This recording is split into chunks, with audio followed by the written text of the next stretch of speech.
And is this how you feel about brutalist buildings? Well, the National Trust now wants you to care for concrete. And coming up in Sports Day on BBC News, England head coach Stuart Lancaster says tomorrow's match against Australia is the biggest game of his career. Defeat at Twickenham would see them out of the Rugby World Cup.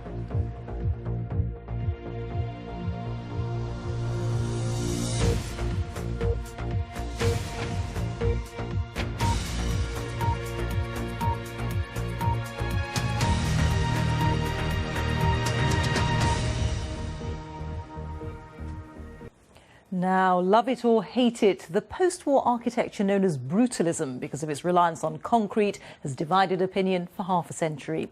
Many of these shopping centres, the office blocks and car parks are now being demolished. But the National Trust is asking the public to look again at brutal buildings with a 10-day celebration of them. It takes in guided tours of some of the best examples, including the University of East Anglia campus in Norwich, Park Hill Flats in Sheffield and the South Bank Centre in London. Sian Lloyd reports. 40 years ago, this bus station in Northampton was hailed as a feat of engineering. Like many brutalist buildings of the time, it's now been reduced to rubble.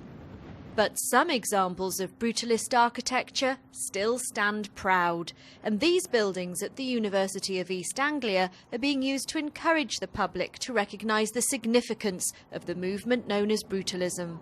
It's kind of naked concrete, unadorned, utilitarian, but somehow quite heroic and quite grand.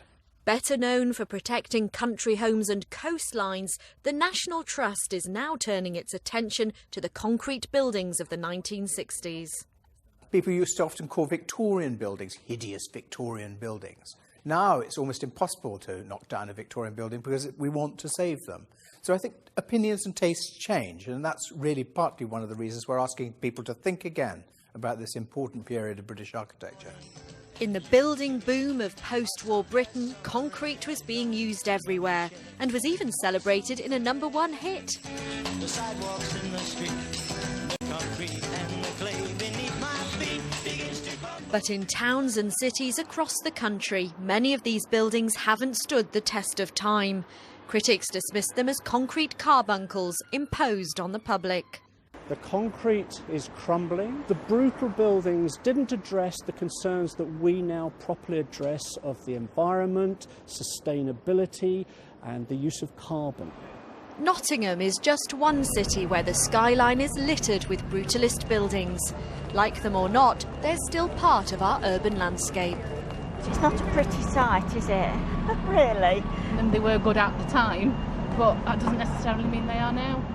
They look best when all of the buildings around them do not follow the same brutalist style, because then they really stick out and they're really something that is quite unique.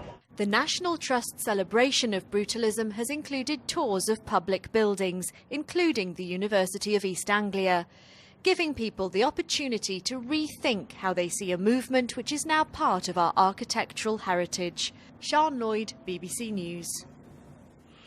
Well, that's all from us. Don't forget a first look at the papers over on the BBC News channel. But now on BBC One, it's time for the news where you are. Good night.